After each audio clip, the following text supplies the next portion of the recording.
Rabbi syrah li sadri wa yassir li amri wahlul 'uqdatam min lisani yafqahu qawli. Subhanaka la ilma lana illa ma 'allamtana innaka antal alimul hakim. Wala hawla wala quwwata illa billahil aliyyil azim.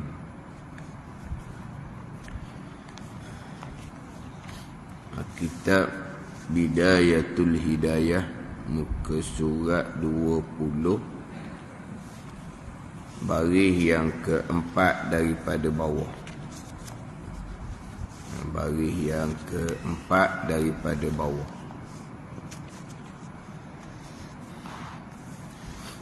Qala al-muallifu rahimahullahu ta'ala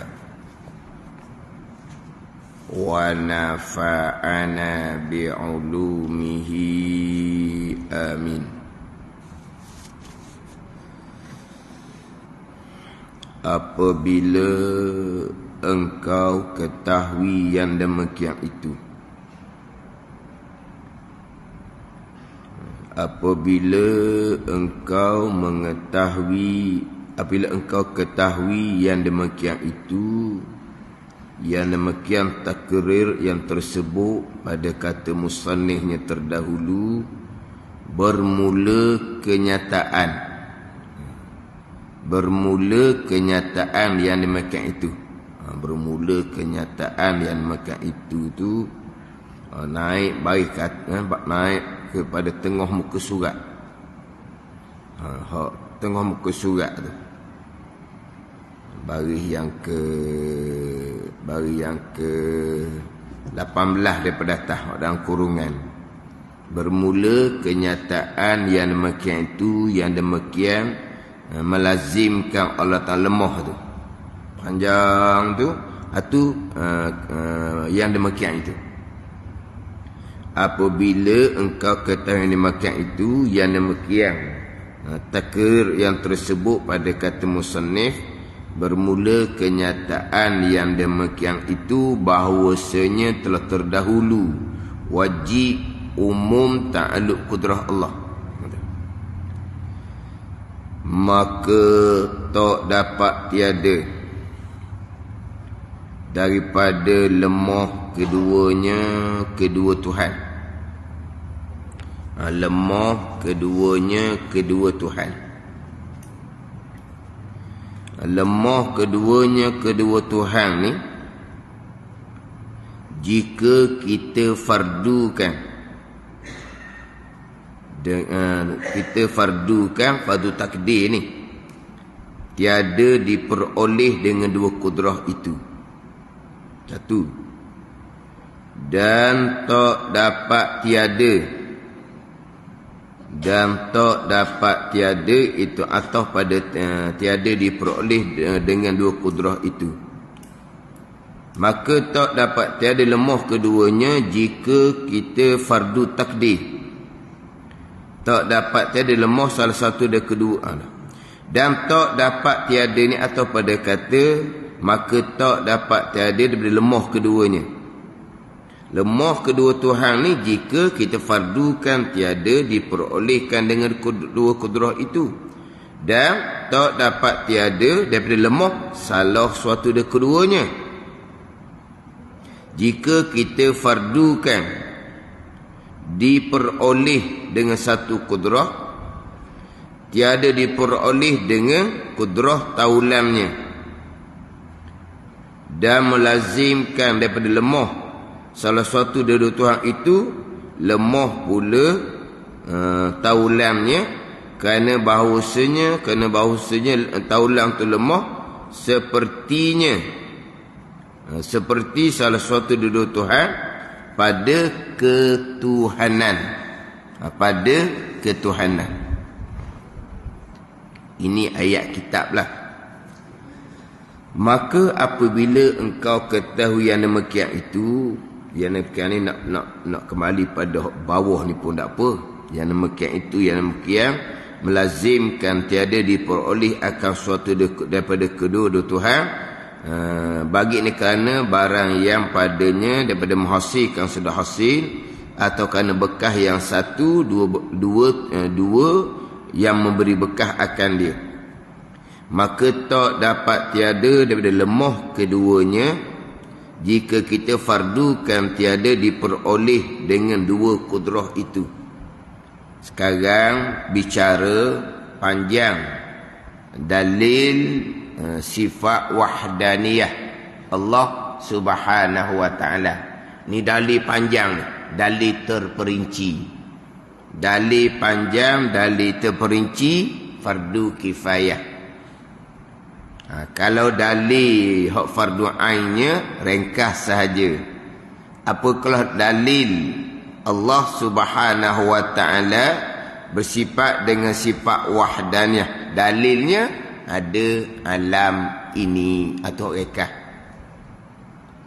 Dalilnya ada alam ini, ada makhluk ini menjadi dalil. Allah Subhanahu wa taala Tuhan yang esa,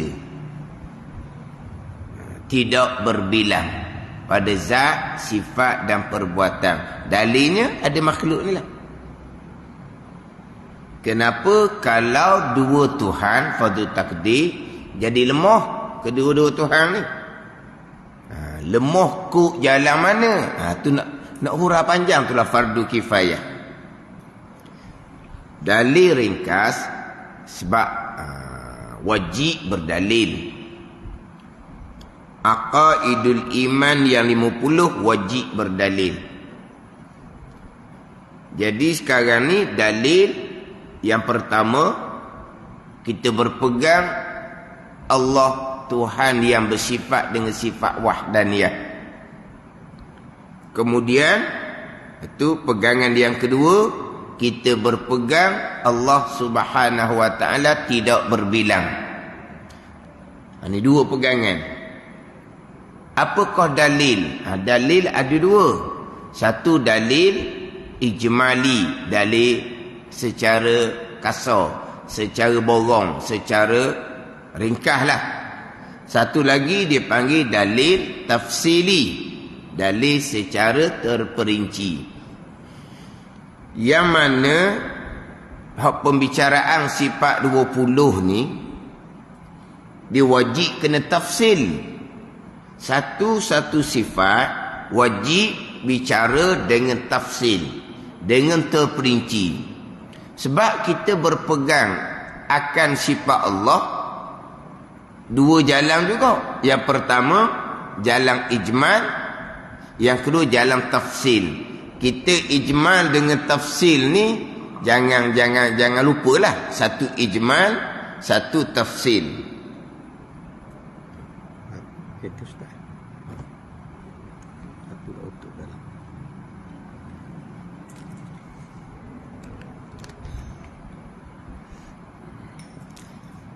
Satu ijmal, satu tafsil. Dua ni. Hak berkaitan dengan sifat Allah, satu ijmal, satu tafsil.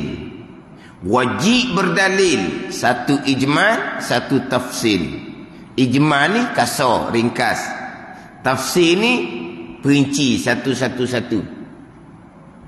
Hak sifat Allah yang wajib kita berpegang secara ijmal, secara ringkas, Allah Subhanahu wa taala bersifat dengan sifat kesempurnaan yang tidak terhingga bilangannya.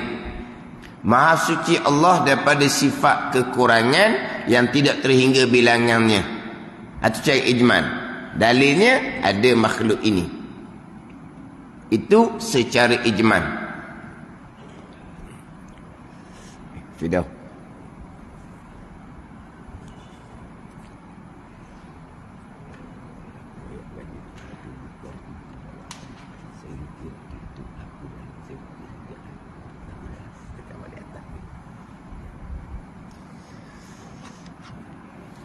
Jadi pegang secara ijmal, Allah Subhanahu wa taala bersifat dengan sifat kesempurnaan yang tidak terhingga bilangannya.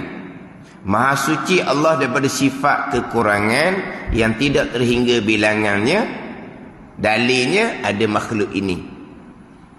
Kemudian hak sifat kesempurnaan Allah tidak terhingga bilangan ni, hak wajib mengetahui dan berpegang secara tafsil 20 sifat. 20 sifat ni kena tafsil, kena perinci satu-satu. Lepas dah kita dahulunya bicara sifat wujud, qidam, baqa sampai kaunuhu mutakalliman, perinci panjang dah kitab ni. Pergi pada sifat mustahil, lawan pada wujud, qidam, baqa sampai kaunuhu mutakalliman, perinci dah. Kena perinci satu-satu. Dahulu perincian sifat wahdaniyah dahulu. Wahdaniyah pada zat, sifat dan perbuatan. Pada dalam kitab Bidatul Dah ni perinci molek dah. Kudrah, iradah, ilmu, perinci molek dah. Sesat dah. Wajib berdalil. Berdalil ni ada dua pula. Dalil ijmal, dalil ringkas, dalil tafsir, dalil terperinci. Hak fardu ainnya dalil ijmal. Hak dalil perinci panjang ni fardu kifayah. Jadi apakah dalil ijmal? Allah Subhanahu wa taala bersifat dengan bersifat wahdaniyah. Dalil ijmal, dalil kasar. Ada makhluk ni lah. Ada makhluk ini. Kerana kalau Tuhan tidak bersifat dengan sifat wahdaniyah, sebaliknya berbilang sama ada pada zat, sifat dan perbuatan, nescaya lemah Tuhan. Lemah tak ada makhluk ini. Cuma perincian dalam kitab ni, lemah tu jalannya macam mana? Ni perincian dia. Ini tafsil dipanggil.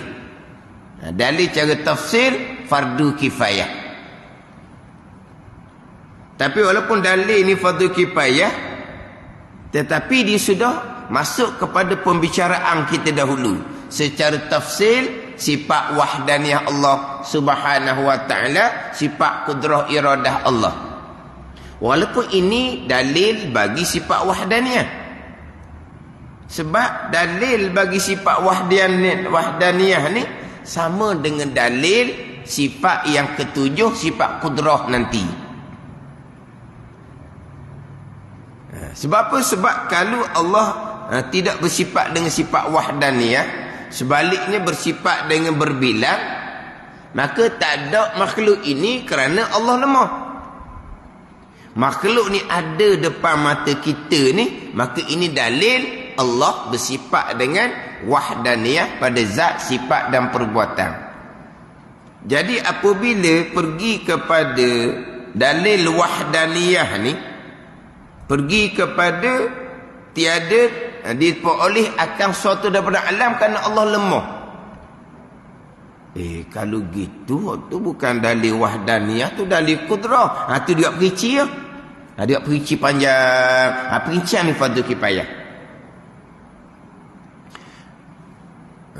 Kalau dalil kudrah, kita nampak lalu dah. Apakah dalil Allah bersifat dengan sifat kudrah? Dalilnya inilah, ada alam ini, ada makhluk ini. Kalau Allah tidak bersifat dengan sifat kudrah, sebaliknya bersifat dengan sifat lemah, tak ada makhluk. Ni makhluk ada ni dengan pandangan mata kasar kita. Ini dalil Allah bersifat dengan sifat kudrah kuasa, tidak bersifat dengan sifat ajzum lemah. Tu mudah kita nampak. Tapi kalaulah dalil wahdaniyah, macam dalil kudrah juga. Kalau Allah tidak bersifat dengan sifat wahdaniyah, sebaliknya Allah bersifat dengan berbilang, maka tak ada makhluk ini. Kerana kalau tidak bersifat dengan sifat wahdaniyah, nescaya Allah lemah. Lemah ni macam mana ni? Ni keterangan dia. Keterangan panjang tu fardu kifayah. Kemudian keterangan panjang tu pula ayat kitab. Ayat kitab tu jadi ayat kitab lama. Kita maklum kan kitab Bidayatul Hidayah ni kitab jawi yang tertua yang ada dalam pasaran. Kitab jawi ni hak terdahulunya banyak kitab jawi, tapi yang tertua di pasaran adalah kitab Bidayatul Hidayah. Kitab yang tertua yang ada di pasaran. Jadi ayat kitab pun kita maklumlah, ayat kitab lama ni, ayat kitab yang apa? Yang mencabar. Nak memahami ayat kitab tu, cetakan satu masalah dah, tersilap cetakan, kena diperbaiki kan. Makna kalau kitab jawi lain pun tak boleh nak baca sendiri, kitab jawi Bidayatul Hidayah ni lagilah tak boleh baca sendiri. Hak mudah sedikit lah. Hak kitab jawi sifat 20 ni, kitab Faridah pun tak boleh baca sendiri. Kitab Faridah kemudian dah 13 Hijri. 13 Hijri. Lama lah 100 tahun lebih. Tapi nak banding dengan kitab Bidayatul Hidayah ni 1170 Hijri. 13 dengan 1170 Hijri. Hak tu pun jauh dahnya. Kitab Faridah 13 Hijri. Kitab Bidayatul Hidayah 1170 Hijri. Antara dua tu pun 100 tahun lebih dah antara dua tu. Kemudian Faridah dengan kita pula 100 tahun lebih. Jadi maknanya Bidayatul Hidayah ni dengan kita ni dekat-dekat 300 tahun lah. Dekat-dekat 300 tahun. Mana dalam 270 tahun. Ni cara kasar lah ni. Dekat-dekat 300 tahun dah. Jadi bayangkanlah ayat kitab lama ni. Kemudian cetakan pula ada yang kena baiki. Tapi maksudnya mudah je. Cuma ayat dia. Jadi sekarang ni nak bawa keterangan. Macam mana kalau Allah Subhanahu Wa Taala tidak bersifat dengan sifat wahdaniyah, sebaliknya bersifat dengan berbilang pada zat, sifat dan perbuatan, tidak akan diperoleh suatu daripada alam, kerana bawa kepada Allah yang tidak bersifat dengan sifat wahdaniyah jadi lemah. Perlu pada keterangan. Keterangan itulah perincian itulah dalil tafsili hak fardu kifayah. Tapi saya panjang bicara tu pula tu, hak tu balik pada asas pembicaraan sifat 20 cara tafsir dahululah. Wahdaniyah pada zat, sifat dan perbuatan, kudrah bicara dahulu panjang dah kan. Jadi dalil ni pun akan balik kepada asal pembicaraan hak sifat 20. Bab sifat 20 wajib secara tafsil. Dalil ni rekah. Tapi kitab ni dalil tafsir juga, dia akan balik kepada sama dengan kita bicara hak sifat yang wajib bagi Allah, wahdaniyah kudrah, dan sifat yang mustahil bagi Allah, berbilang dan juga lemah. Jadi perinciannya, jikalau tidak bersifat dengan sifat wahdaniyah, maka tak ada makhluk ini, kerana terdahulunya kita bicara sifat kudrah dahulu, umum ta'alluq kudrah Allah. Umum ta'alluq kudrah Allah, meratai ta'alluq kudrah Allah Subhanahu Wa Taala dengan mana apa? Semua yang berlaku perbuatan Allah. Itu umum ta'alluq kudrah. Ta'alluq kudrah tu qadar. Ta'alluq kudrah tu qadar. Umum ta'alluq kudrah dengan mana apa? Semua qadar Tuhan, perbuatan Tuhan. Itu dia. Jadi umum ta'alluq kudrah ni di muka surat 8 dan di muka surat 9. Saya ulang baca dah tu. Jadi maknanya perincian dalil wahdaniyah ni fardu kifayah dimasuk di bawah tafsirnya perinci ketika bicara sifat kudrah. Itu fardu ain. Dalil perinci ni fardu kifayah. Tapi dalil perinci hak wahdaniyah ni dia balik kepada huraian tafsir perinci sifat kudrah. Itu fardu ain. Huraian tafsir sifat kudrah fardu ain. Faham tak ni? Lepas dah kita. Surat 8, surat 9 dahulu. Perincian dalil wahdaniyah ni dipergi kepada hak perincian sifat kudrah yang fardu ain. Perincian dalil ni fardu kifayah. Mana walaupun fardu kifayah perincian dalil ni, tapi balik kepada fardu ain jugalah pada perincian bicara sifat kudrah, sifat 20. Jadi kenapa apabila Allah tidak bersifat dengan sifat wahdaniyah, jadi tiada diperoleh suatu dalam alam, kerana jadi lemah? Sebab dahulu umum ta'alluq kudrah Allah. Umum ta'alluq kudrah ni penting ni. Sebab nanti apabila pergi kepada istighna iftikar, nanti bila pergi pada istighna iftikar, jadi hak sifat 20 ni terkandung di bawah istighna dan iftikar. Pergi kepada istighna iftikar nanti, dia akan pergi kepada iftikar. Iftikar hak umum ta'alluq qudrah iradah ilmu Allah. Hak di musad nanti musad 35. Musad 35. Musad 35 baris yang kelima daripada atas, hak matan Ummil Barahim. Hak matan Ummil Barahim. Yang mana apabila Allah Subhanahu wa taala bersifat dengan sifat iftikar. Istighna iftikar ini makna ilah. La ilaha illallah. La ilaha illallah. Jadi kita bicara sifat 20 ni, bicara akan pegangan kita kalimatut tauhid la ilaha illallah. La ilaha illallah memang duduk di lidah kita orang Islam. La ilaha illallah memang duduk di lidah kita sebagai orang Islam. Tetapi adakah kita berpegang dengan akidah la ilaha illallah istighna iftikar?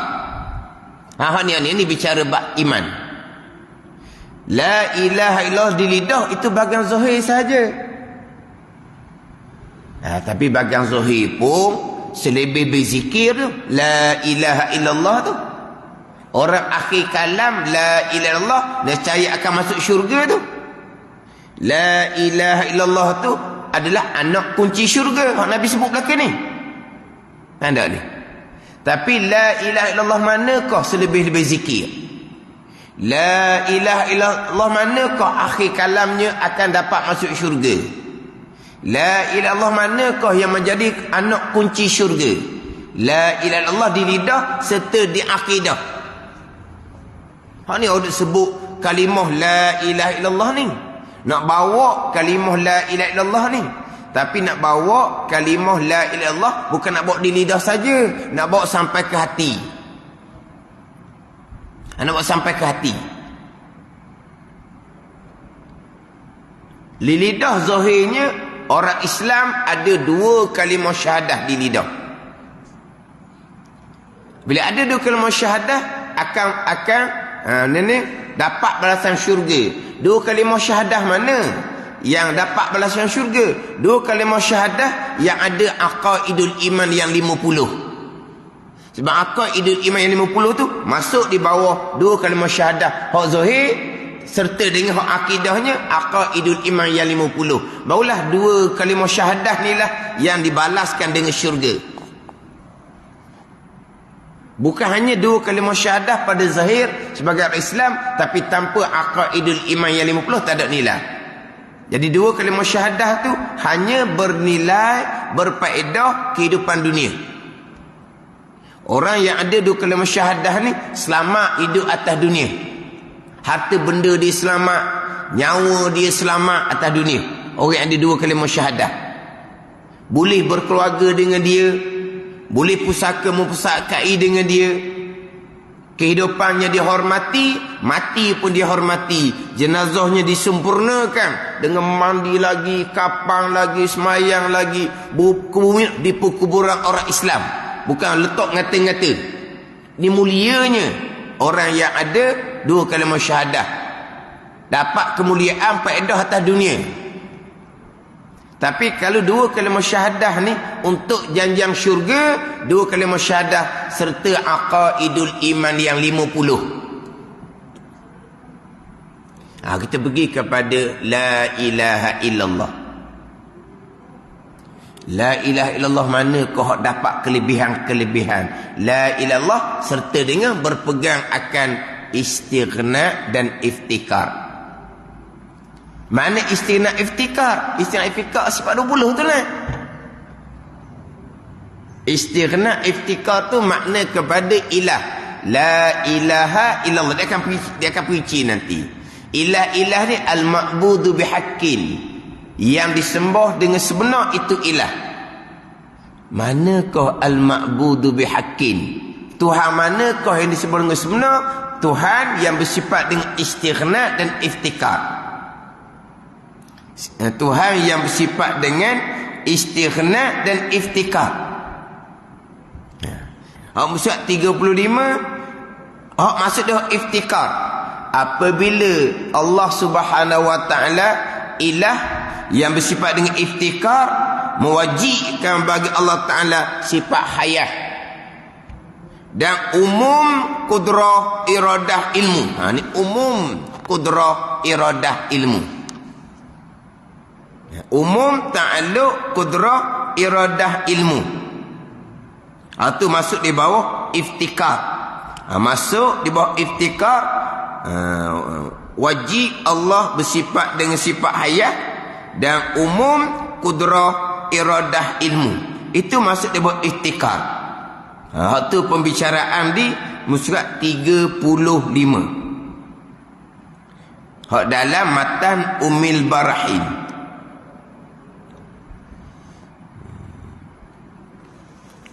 Kemudian di muka 36 pula difaham dari sifat iftikar akan bahawasanya tidak bekas bagi sesuatu dekat kainat apa bekas sekalipun, dengan bahawa yang berlaku kesemuanya datang daripada umum ta'alluq kudrah Allah Subhanahu wa taala. Sama je.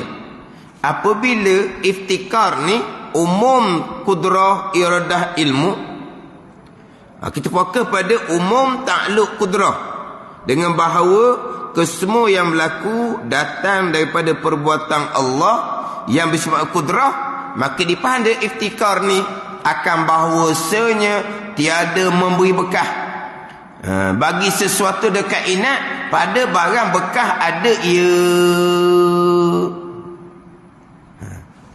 Makna apa ni? Kainat makhluk bekas sama sekali.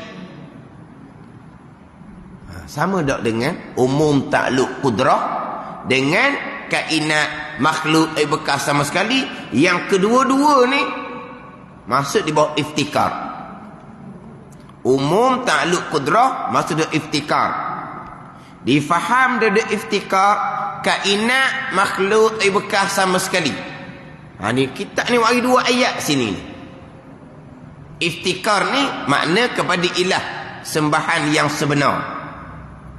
2 makna ni, yang pertama umum kudrah Allah Subhanahu wa taala. Umum ta'alluq kudrah dengan makna semua yang berlaku perbuatan Allah, qadar, rukun iman yang ke-6. Dan dipaham di iftikar ni pula kainat makhluk bekas sama sekali. Ini 2 ayat yang berbeza. Kedua-dua ni masuk dalam iftikar. 2 ayat yang berbeza ni hanya berbeza sahaja, tapi hakikatnya sama. Hakikatnya sama. Apabila umum ta'alluq kudrah ni faham tak? Rukun mek kenang lah. Sekarang yang berlaku qadar perbuatan Allah. Hak kudrah ni semua berlaku qadar perbuatan Allah ni lah. Wahdaniyah pada perbuatan. tidak mensyirikkan Allah pada perbuatan. Ini berkait belaka ni. Tak lepas sini, tak ada. Tak ada la ilaha illallah. Tidak ada permulaan agama mengenal Allah, mengenal Rasul. Tak ada. Tak ada kalimah la ilaha illallah. Ada di lidah, tapi tak ada di akidah. Dan tidak ada permulaan agama mengenal Allah, mengenal Rasul. Jadi dua ayat ni lain. Satunya umum takluk kudrah, maksudnya iftikar. Difaham daripada iftikar, kainat, makhluk, bekas sama sekali. Tapi antara dua ayat yang berbeza ni, hakikatnya satu makna. Apabila umum takluk kudrah Allah, ada. Bila semua yang berlaku perbuatan Allah, kainat, makhluk, bekas ke tak? Ada Ada ni. Tu kata dua ayat yang berbeza, tapi maksud dia sama. Itulah dia akidah la ilaha illallah. Umum takluk kudrah. Apa makna umum takluk kudrah? Kesemuanya qadar perbuatan Allah yang bersifat kudrah. Kesemuanya qadar perbuatan Allah yang bersifat kudrah. Itulah wahdaniyah pada perbuatan. Nak lagi mana lagi? Itulah dia wahdaniyah pada perbuatan. Pada ni. Jadi apabila umum takluk kudrah, umum ni umum meratai ke semua. Umum ni meratai. Kita umum ni bahasa Malaysia lah. Umum khas. Umum khas. Umum ni meratai. Khas ni tertentu. Jadi bila umum takluk kudrah, mana umum qadar, kesemuanya perbuatan Allah yang bersifat kudrah, di situlah wahdaniyah pada perbuatan. Bila kesemuanya qadar, rukun yang keenam, kudrah Allah Subhanahu wa taala, macam mana dengan kainat, makhluk?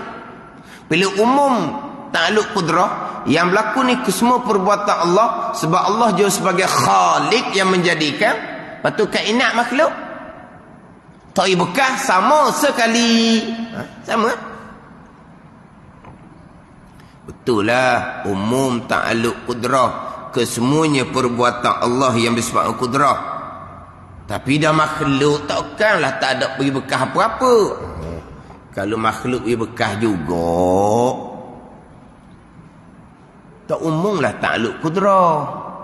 Takluk kudrah sebahagian besar, sebahagian kecil kainat, makhluk yang beri bekas. Baru jadi gitu. Kalau makhluk ni, dia kainat ni makhluk lah. Dulu orang tua kita dulu tak sebut makhluk. Kainat orang tua dulu. Orang tua dulu di mulut je. Saya dengar masa budak-budak je. Kainat tak beri bekas. Tuan tetap belaka daripada azal. Kainat tak beri bekas.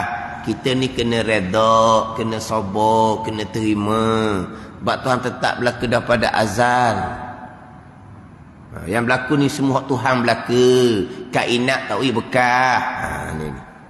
Orang kita sekarang, kainat barang apa? Kainat tak benda. Orang sekarang ni, kainat tak benda. Kainat tu makhluk lah. Kalaulah ada makhluk tu bekas, umum tak takluk kudrah? Tak umum kan? Bila kainat makhluk tu bekas, keesaan tak pada perbuatan? Tidak keesaan lah. Bila kainat bekas, bila kainat makhluk bekas, kesemua qadar ke tidak? Wabil qadari kullih, Nabi kata. Wabil qadari kullih, Nabi kata. Dan dengan ketentuan dan perbuatan Allah kullih, Nabi kata, sekalian. Sekalian tak kalau kainat bekas? Kalau kainat bekas, tidak umum takluk kudrah Allah, maka tidak berpegang dengan sifat kudrah, bukan berpegang Allah lemah, sebab ada yang berlaku yang bukan perbuatan Allah, perbuatan kainat, perbuatan makhluk. Bila adalah satu perkara yang berlaku itu perbuatan makhluk, tidak berpegang wahdaniyah pada perbuatan, sebaliknya berpegang mensyirikkan Allah pada perbuatan. Bila ada kainat makhluk bekas, berarti tidak berpegang dengan sekalian qadar perbuatan Allah rukun ke-6. Bila kainat bekas, makhluk bekas, maka lucu sifat iftikar Allah. Bila lucu sifat iftikar Allah, lucu Allah sebagai la ilaha illallah. Bila ada kainat makhluk bekas, bukan perbuatan Allah, maka lucu Allah sebagai Rabbil Alamin, Tuan bagi sekalian alam. Tuan apa? Ada hak Allah buat, ada yang makhluk buat. Allah bukan Rabbil Alamin. Lucu Allah sebagai Rabb bagi sekalian alam. Tauhid rububiyah. Oh, ni tak ada benda ni. Ni tak ada. Tak ada dua kalimah syahadah, hanya ada pada zahir, dapat faedah dunia, akhirah, kekal neraka selama-lamanya. Tak ada lah kelebihan la ilaha illallah, tak ada kelebihan. Mulut berzikir banyak mana pun, tak ada kelebihan. Tak ada pahala pun. Orang yang tak ada akidah ni, berzikir la ilaha, naik maqam. Maqam apa? Maqam khayal. Atau ditipu oleh syaitan terang-terang. Ini sangkut paut dia ni. Ni hak dalam kitab kita ni, hak Matan Umi Barahim ni, kalau faham molek kemahan. Sebab habis nanti bicara sifat 20, bicara sifat rasul, dia pergi pada istighna iftikar. Iftikar itulah umum kudrah Allah. Iftikar kainat makhluk bekas sama sekali. Mana kainat? Ni, otak di kepala kita, makhluk. Tenaga di tubuh kita, makhluk, kainat lah. Ni, deria lihat, deria dengar, deria bau, deria rasa, deria sentuh. Kainat makhluk, makhluk tak bekas. Berfikir di otak kita ni, inilah perbuatan Allah. Bergerak tubuh badan kita, inilah perbuatan Allah. Nampak, dengar, bau, rasa, itu semua perbuatan Allah. Ni kita hak akidah Ahlussunnah wal Jamaah, kaedah sifat 20. Bila kainat makhluk tak bekas, memanglah kainat makhluk ni api, panah di api, pisau tajam di pisau, tu kainat makhluk belaka. Walaupun Allah jadikan panah di api, tapi itu kainat makhluk. Walaupun Allah jadikan tajam di pisau, itu kainat makhluk. Saat putus tetap umum takluk kudrah Allah. Allah buat saat hangus umum takluk kudrah Allah. Allah yang menghanguskan, kainat tak bekas. Saat memutuskan pisau, tetap balik kepada umum takluk kudrah Allah. Perbuatan Allah, Allah yang memutuskan. Kainat makhluk tajam di pisau, tak bekas sama sekali. Ni. Jadi perincian hak dalil wahdan ini, walaupun fardu kifayah, kena balik semula pada hak pembicaraan hak sifat 20. Nanti balik pada pembicaraan sifat iftikar. Sebab itulah akhir zaman ni sifat 20 ni diujilah. Diuji dengan sifat 20 ni, dikatakan macam-macam sifat 20 ni. Tak relevan lah, tak sesuai lah, bukan hak Nabi lah, hak falsafah Yunani orang kafir lah. Dia nak tolak juga kaedah sifat 20 ni. Ini ujian. Sebab apa? Jasa besar sifat 20, permulaan agama mengenal Allah, mengenal Rasul. Besar jasa sifat 20 ni lah. Besarnya ujian atas sifat 20. Besarnya ujian atas sifat 20 ni. Akan timbul nak meragukan macam-macam sifat 20 ni. Yang meragukan, yang timbul waswas ni. Yang meragukan waswas ni siapa? Syaitan lah. Yang meragukan ni. Tapi yang meragukan ni syaitan mana? Minal jinnati wan nas. Daripada jin, syaitan tak nampak, dan juga daripada manusia. Yang nak waswas, yang nak meragukan. Sifat 20 tak ada masa Nabi, tak ada sifat 20, tinggallah sifat 20. Itu ujian besar. Sebab apa? Ini ujian tauhid. Ujian tauhid di akhir zaman. Hak tu hak memang tolak sifat 20. Ujian sifat 20 ni tidak ditolak sifat 20-nya, tapi dak belajar. Adalah wujud kena bakok macam sekolah rendah tu. Tu ngapa? Tak ada boleh kata orang Melayu kita tak erti nak sebut wujud kidam bakok. Semua pandai sebut lah ke? Sifat 20. Ada orang Melayu kita yang tak erti nak sebut sifat 20. Boleh sebut lah ke? Tapi setakat tu je lah. Lepas tu belajar, tambah belajar. Satu. Belajarlah juga. Ada pula hak belajar sifat 20 ni, hak tukang mengajar dikata juga sifat 20 ni tak sodok panjang-panjang lah, rekah-rekah cukup dah. Allah kata hak tolak sifat 20 tu memang habis dah situnya. Hak tolak sifat 20 ni kita nak kembali pada direct Al-Quran hadis sebagai as-salafus soleh. Golongan ni kalau pergi kepada bicara kita sekarang ni, hak wahdaniyah pada perbuatan ni memang out. Tak lepas. Kalau saya jumpa lah.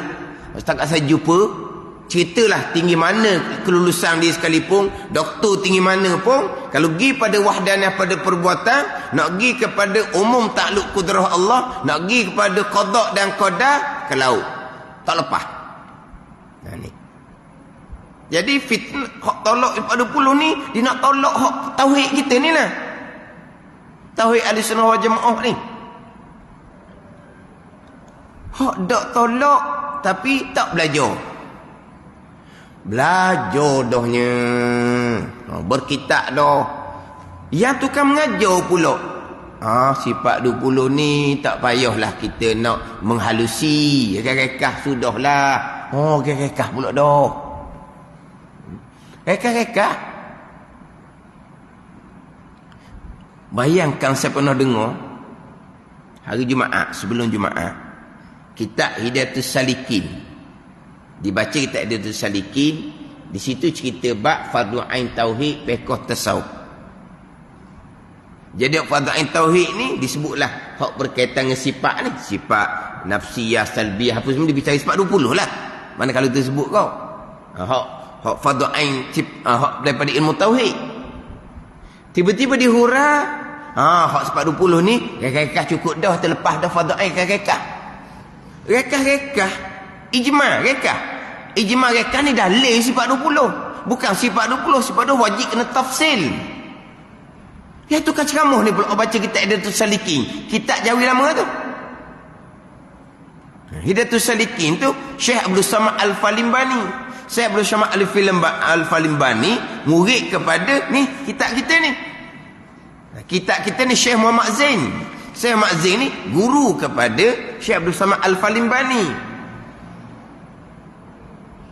Jadi ketika baca kitab Hidayatus Salikin menceritakan fardu ain tauhid mana, digi pada sifat 20 fardu ain tauhid, tapi rekah-rekah tak payah tafsir tak perici. Allah kata pun orang nak. Ni ujian sifat 20. Ada pula sifat 20 rekah-rekah cukuplah.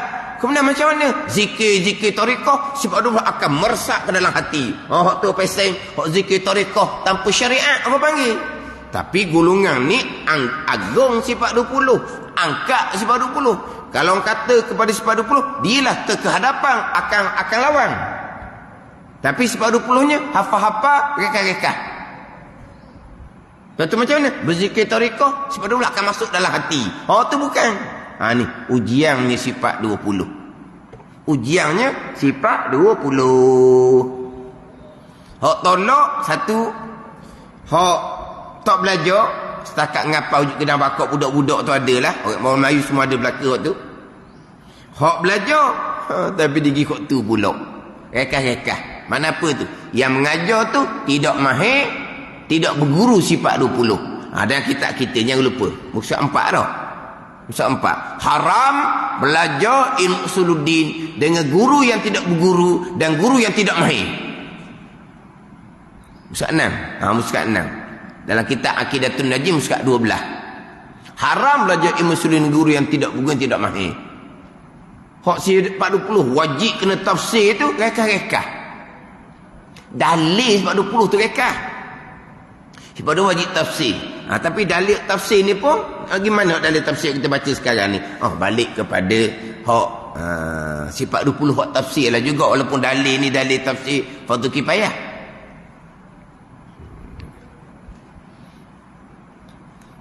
Jadi kaedah sifat 20 ni wahdaniyah dengan kudrah dia berkait. Macam sebut ngelepas lah minggu tu dahulu sebut dah. Berkait antara Allah Subhanahu Wa Taala Tuhan yang Maha Esa, pastilah Maha Kuasa. Tuhan yang Maha Kuasa, pastilah Tuhan yang Maha Esa. Tu kait dia. Sakut pauk dia. Mari daripada hak wahdaniyah pada perbuatan. Akhirnya dalil wahdaniyah sama dengan dalil kudrah, tapi kena perinci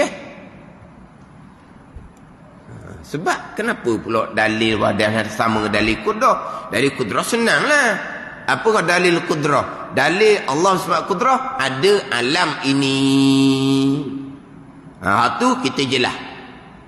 Kalau tak ada sifat kudrah, nescaya lemah Allah, maka tak ada alam ini. Senang tu. Tapi dalil wahdaniyah pun gitu juga. Dia perlu pada kenyataan kepada huraian. Yang mana terdahulunya umum ta'alluq kudrah Allah. Umum ta'alluq kudrah Allah. Maka di fardu taqdir ada suatu yang maujud, ada Tuhan yang kedua. Tuhan yang kedua ni ada sifat kudrah sebagaimana sifat kudrah Allah Subhanahu wa taala.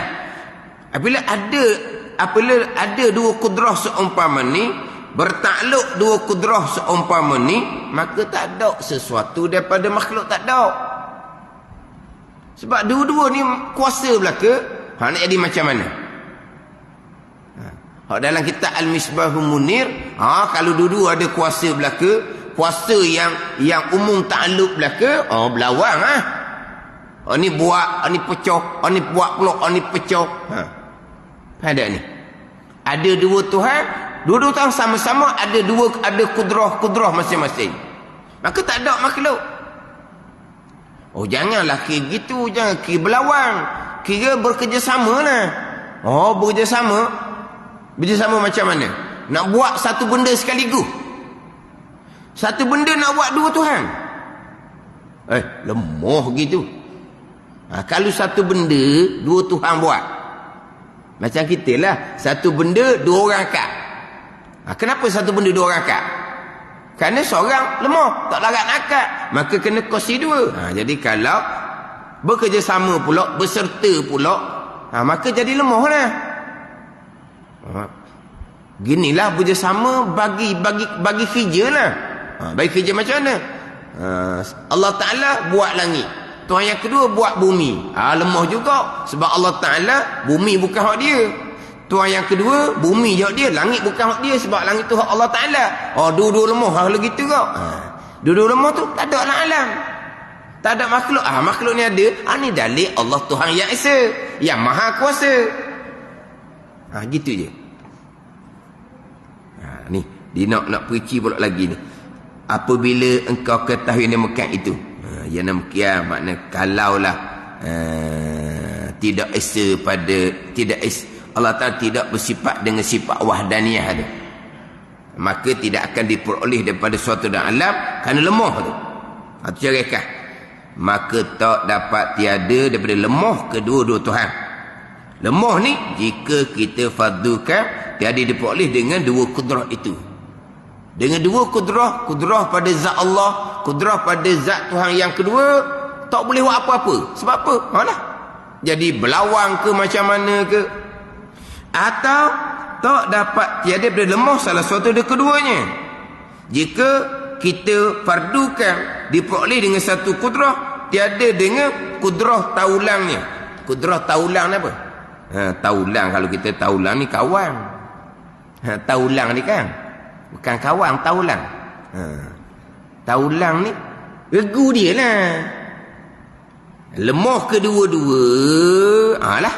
sama ada lemah kedua-dua atas jalan. Benda ni ni atas tu dia kata beraturan, susung Tuhan ni buat kemudian jadi gitu. Jadi dia kalau dua Tuhan ni dia panjang pula huraian. Tu dah kita Al-Misbahul Munir panjang huraian tu. Tapi kalau dua Tuhan, dua-dua tak lewat apa-apa pun. Ada. Benda ni kudrah satu Tuhan kuasa. Kudrah Tuhan yang kedua tu hak tak boleh nak buat. Ni.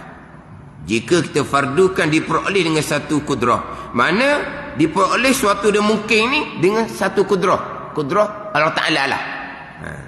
Tiada diperoleh dengan kudrah taulangnya. Taulang ni regu dia tu. Hak Tuhan yang kedua. Maka lemahlah juga gitu.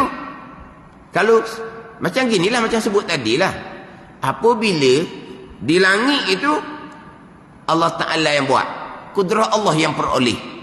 Kudrah Tuhan yang kedua tak berkait. Di bumi pula kudrah Tuhan yang kedua pula yang buat. Dan kudrah Allah tidak memperolehi. Lemah kedua-dua kudrah. Sebab apa? Kudrah Allah kuasa macam mana? Hak bumi bukan perbuatan dia. Tuhan yang kedua, kudrah dia kuasa macam mana? Bumi hak dia buat, langit bukan dia buat. Tak ada ni. Kalau satu kudrah Tuhan buat sesuatu, satu kudrah Tuhan tak buat, lemahlah jadi gitu. Taulang dia lemah. Maka melazimkan lemah salah suatu dari dua Tuhan itu, lemah pula taulangnya. Kalaulah Tuhan satunya buat, Tuhan satunya tak buat. Jadi Tuhan yang tak buat ni lemah. Maka Tuhan buat ni lemah juga. Kenapa? Kerana bahawasanya Tuhan yang lemah tu, Tuhan yang kedua tu seperti Tuhan yang pertama pada ketuhanan. Ni. Sekarang ada dua Tuhan. Tidak esa pada zat. Dua Tuhan ada kudrah masing-masing. Tidak esa pada sifat. Kudrah masing-masing buat perbuatan, tidak esa pada perbuatan. Dia mari tiga-tiga tu.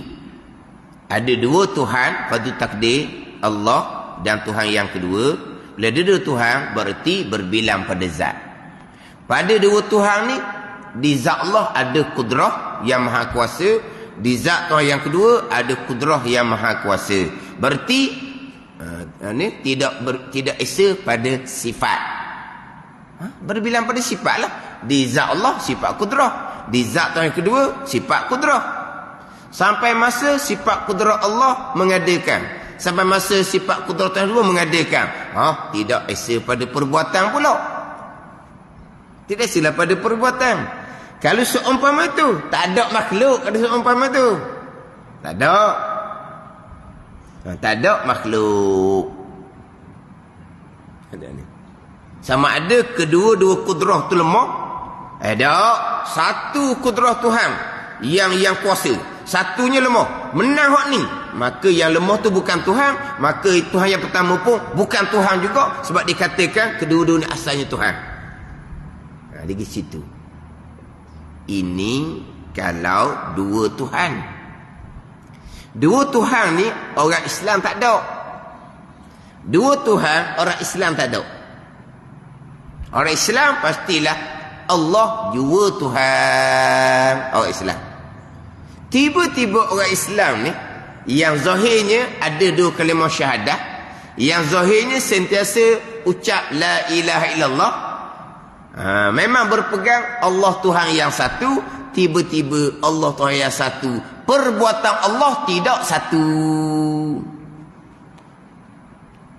Kalaulah atas nama sama-sama Tuhan, Allah Tuhan yang maha kuasa, Tuhan yang kedua Tuhan yang maha kuasa, kalau gitu tu perbuatan masing-masing jadi lemah dah, tak ada makhluk lah jadinya. Bayangkan berpegang Allah Tuhan yang satu, yang lain tu bukan Tuhan, yang lain tu bukan Tuhan, makhluk belakang yang lain. Dan makhluk lemah ke tak? Lemah tak lemah makhluk, tiba-tiba makhluk bekah juga pada perbuatan makhluk. Lemah apa makhluk gitu? Allah Tuhan yang esa, Tapi perbuatan bukan perbuatan Allah yang esa, perbuatan makhluk. Bayangkan kalau dua Tuhan hok menasabah sikit, Allah Tuhan yang maha kuasa, yang kedua Tuhan yang maha kuasa, dak dua-dua tu bukan Tuhan kalau main dua gitu. Tapi orang Islam tak ada dua Tuhan. Allah Tuhan yang satu. Tiba-tiba cakap di mulut Allah maha kuasa, cakap di mulut makhluk lemah. Tapi sebenarnya Allah maha kuasa macam mana? Tidak umum takluk kudrah. Bukan semua qadar perbuatan Allah. Maha kuasa macam mana? Makhluk lemah. Lemah macam mana? Sebab makhluk ada perbuatan juga. IQ ni ada perbuatan sendiri. Tenaga ni ada perbuatan sendiri. Panah di api menghanguskan sendiri. Tajam di pisau memutuskan sendiri. Lemah apa makhluk kita? Umpama Tuhan jugalah. Tu mustahil sama sekali seumpama tu. Kalau seumpama tu tak ada makhluk. Sebab apa? Sebab Allah lemah. Dan ni makhluk ada comel, itu dalil Allah esa pada zat, sifat, perbuatan. Itu dalil umum takluk kudrah Allah. Itu dalil pegang kitanya keesaan, wahdaniyah, tauhid, tidak berbilang. Itulah dalilnya pegangan kita. Allah maha kuasa, Allah tidak lemah.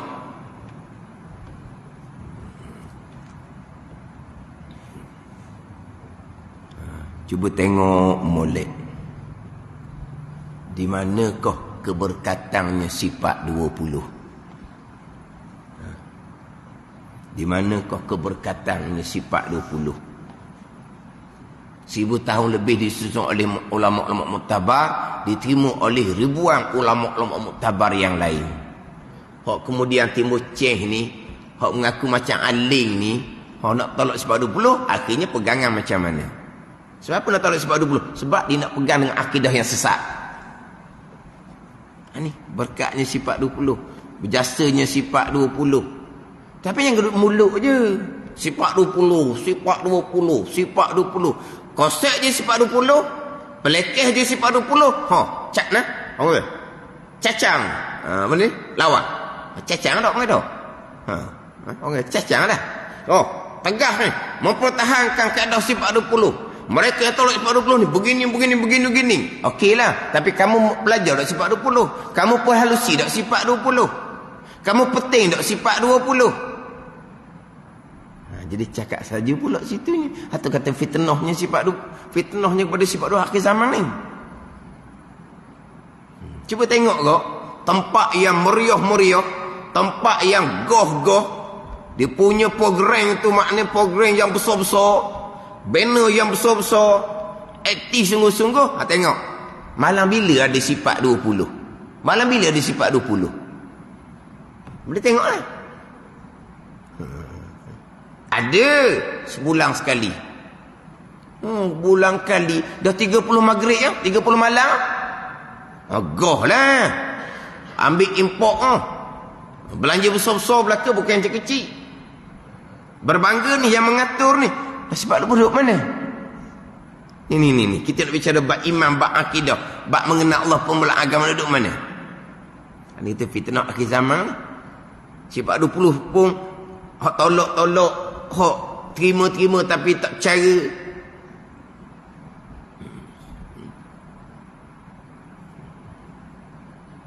Ada sifat 20. Baca kitab tauhid sifat 20. Baca macam baca buku fadilah. Ada?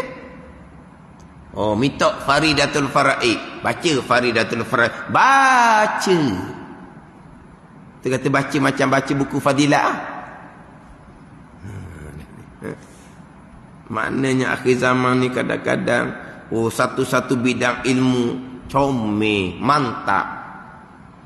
Pekoh comel, mantap. Tasawuf comel, mantap. Tapi besarnya ujian bab akidah ni sifat 20. Tak. Maknanya kalau belajar pun tak ada lah. Dia belajar kakak-kakak, dia mengajar pada orang, dia pesan pula pada orang. Tauhid ni tak payah dalam-dalam. Tauhid ni kakak-kakak sudahlah. Hak gitu pula hak mengaku ahli sunnah wal jamaah, hak junjung sifat 20. Besarnya barakah kepentingan sifat 20, besarnya ujian pada kaedah sifat 20. Bila kita ambil sifat 20 ni ulang, walaupun ini bicara dalil wahdaniyah secara tafsir yang fardu kifayah, tapi tak lari daripada huraian hak sifat 20, hak secara tafsir wahdaniyah dan juga kudrah, tak lari situ. Nanti pula perincian pula pada istinad dan iftikar, tak lari pula daripada pembicaraan sifat 20 hak secara tafsir. Hak tadi tu, ambil molek hak tadi tu. Iftikar, sifat ketuhanan bagi Allah, istinad iftikar. Iftikar umum takluk kudrah, iradah, ilmu Allah. Apa mana? Sekalian qada qadar. Itu iftikar. Okey, mak kenal. Bila iftikar umum takluk kudrah, iradah Allah, daripada iftikar juga kainat makhluk tak bekas sama sekali. Sebesar zarah pun kainat makhluk tak bekas sama sekali. Kainat makhluk ni manusia ke, jin ke, malaikah ke, syaitan ke, iblis laknatullah ke, makhluk kainat tak bekas sama sekali. Semua yang berlaku baik, jahat, semuanya adalah umum takluk kudrah, iradah, ilmu sekalian qada qadar. Walaupun kita ahli sunnah jemaah wajib berpegang, hamba ada pilihan dan perbuatan, diri pilihan dan perbuatan pun qada qadar. Gitu jelah. Saya ada terbaca dalam soalan semalam di Masjid Ladang.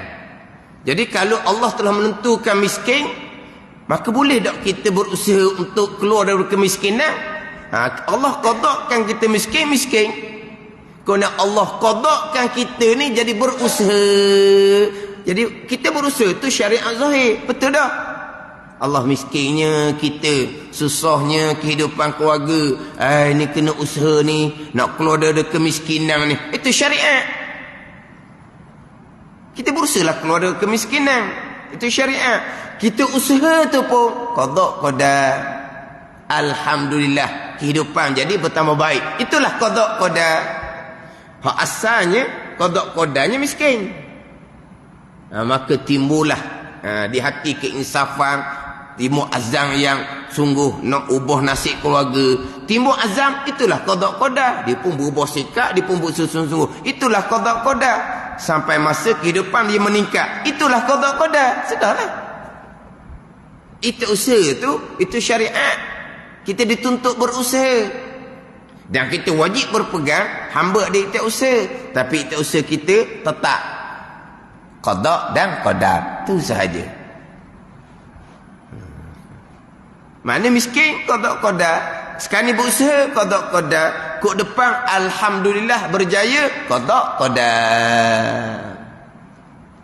Dan Allah qadakan miskin, biar pakai duduk diam rumah, qada qadar. Lepas tu miskin sampai sudah qada qadar. Tapi oleh kerana malah itu benda tak baik, jangan sandar pada qada qadar. Itu pilihan kamu. Kamu pemalah. Benda tak baik diharamkan sandar pada qada qadar. Tapi pemalah dia hakikatnya qada qadar. Yang saya bicara ni keseluruhannya adalah daripada kaedah sifat 20. Atau kata besarnya kedudukan kaedah sifat 20 dan besarnya ujian atas sifat 20. Dan bila lazim dah lemah keduanya pada satu mungkin, itu nescaya lazim pula lemah keduanya pada sekalian mungkin, kerana tiada ada berlainannya. Sama lagi tu pada waktu kita bicara. Berapa minggu dah kita ni? 3-4 minggu dah. Sambung pula depan tu kita undur balik pula gitu lah. Ulang. Tapi ulang dan ulang pun ini pembicaraan permulaan agama mengenal Allah Subhanahu wa ta'ala. Wallahu a'lam. Bismillahirrahmanirrahim. Alhamdulillahirabbil alamin. Wassalatu wassalamu ala sayyidil mursalin wa ala alihi wa sahbihi ajma'in. Allahumma ftah alaina futuhal arifin. Allahumma allimna ilma akdamin wa fahimna famas sabiqin warzuqna ruqat talibin. Allahumma zidna ilman wa alhiqna bis salihin. Wa sallallahu ala sayyidina Muhammadin wa ala alihi wa sahbihi wa sallam. Walhamdulillahi rabbil alamin.